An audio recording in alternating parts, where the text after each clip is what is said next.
Come on in, guys. Okay, fellas, for those that don't know, this team was started as a reason to keep Dan's brother Randy busy during his fight against cancer. He was told by the doctors he needed to do something to keep his mind busy and keep him occupied. So he decided to put a group of guys together that he had played with in a bunch of different states, and that's how we got to be the Blue Ridge Rangers. So that's how this team came to be, in case you didn't know it. Anybody that played ball with Randy played ball with a ball player. You know that. You played ball with a wonderful human being off the field and on the field if you weren't playing against him. So we're going to take a second. I'm going to say a few words, a quick prayer. We're going to honor him and what he's done to bring us together, and hope that we can carry that out into the world. All right? Pray with me, please. Father, thank you. Thank you for the opportunity to, holy cow, play a game that kids play, Lord. Thank you for this opportunity, and thank you for the gift that it has brought to all of us, and the ability to play with a man that was just a beautiful human being.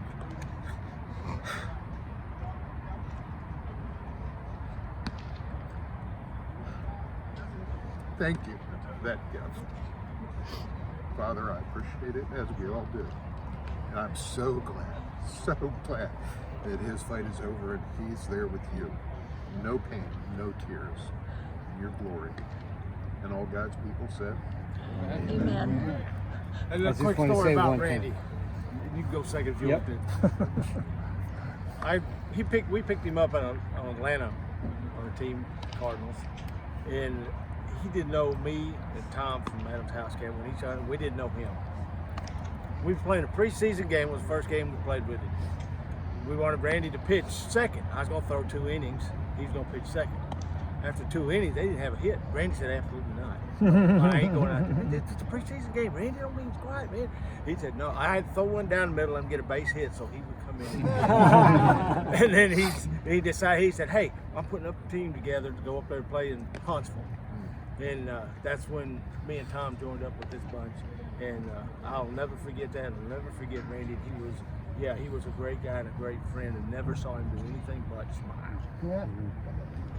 He told me one time I started to speak, he said, wait a minute, I got to write this down. He's like, what are you going to say now?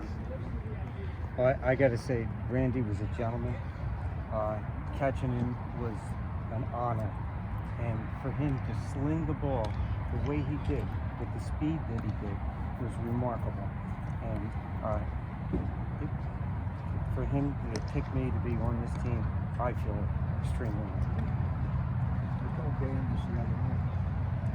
carry these two because one day, our first practice thing here one day, I cut my finger.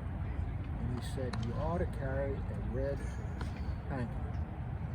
So he said, and then he showed me he had a red and a blue.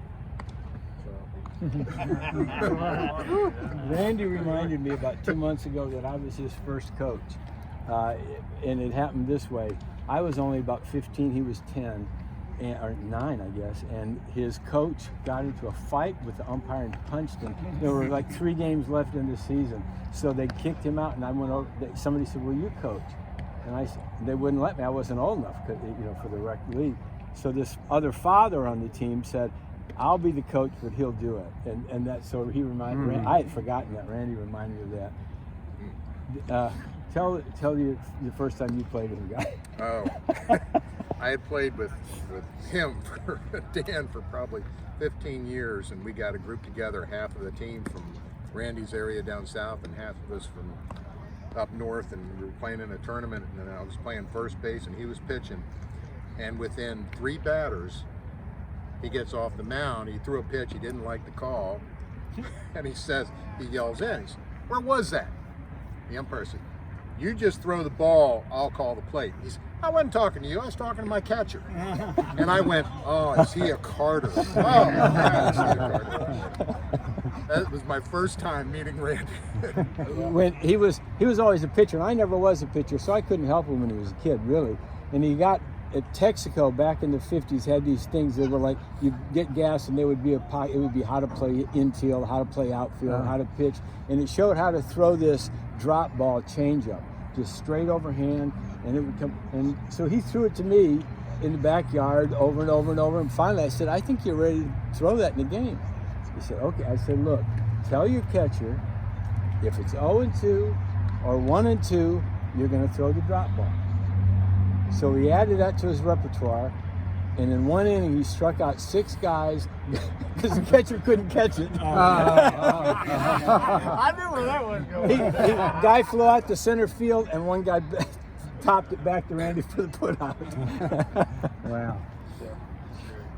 Thank you guys for being here. Thank and you. This is his jersey, and that's why it's been in the dugout. Will be in the dugout every game. That's why they touch it before the game. All right. Here you go, guys. Yeah. Thank you, Randy. Good job. Thank you, Randy. Thank you, guys. Dan. Good job. Believe me, I've got a new appreciation for his job of managing the team.